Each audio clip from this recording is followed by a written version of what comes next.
வணக்கம், தேனிலேருந்து விக்ரம். இப்போ நம்ம ஒரு வீட்டில் பார்த்தீங்கன்னா ப்ரெஷர் பம்ப்லேருந்து தண்ணி லீக்கேஜ் ஆகுதுன்னு சொல்லியிருந்தாங்க. அதனால் அதை பார்க்க வந்துருந்தோம்.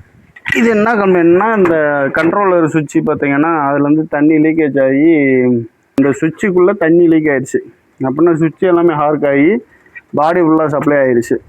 இப்போ நம்ம என்ன பண்ண போகிறோம்னா, புது சுவிட்சை மட்டும் மாற்றினோம்னா இது சரியாயிடும். அதனால் ஒரு சுவிட்சை மட்டும் மாற்ற போகிறோம்.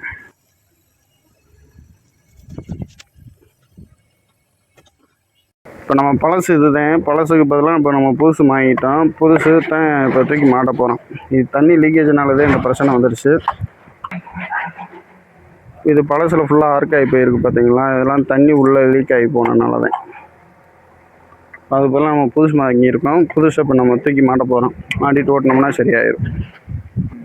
இதில் பார்த்தீங்கன்னா கனெக்ஷனு கீழே ஃபேஸு, அப்புறம் நியூட்ரலு, எர்த்திங்க மேலே கொடுக்குற மாதிரி இருக்கும்.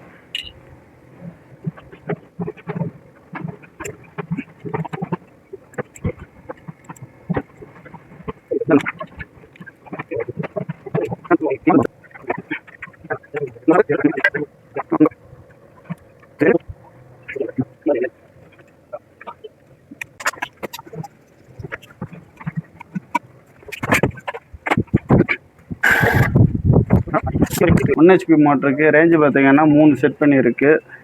டிஃப்ரெண்ட் பார்த்தீங்கன்னா 1.25 செட் பண்ணியிருக்கு. அதுவே போதுமானது. அப்படியே நம்ம ப்ரெஷரை பார்ப்போம்.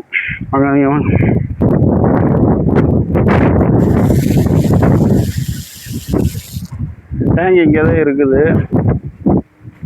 அப்படி இருந்து நம்மளுக்கு ப்ரெஷர் எப்படி வருதுன்னு பார்த்துக்கோங்க.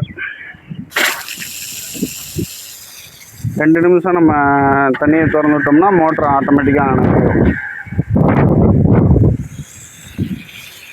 ஆன் அடைச்சிட்டோம்னா தேவையான இது வந்துருச்சுன்னா அதுவே ஆஃப் ஆகிக்கிறோம்.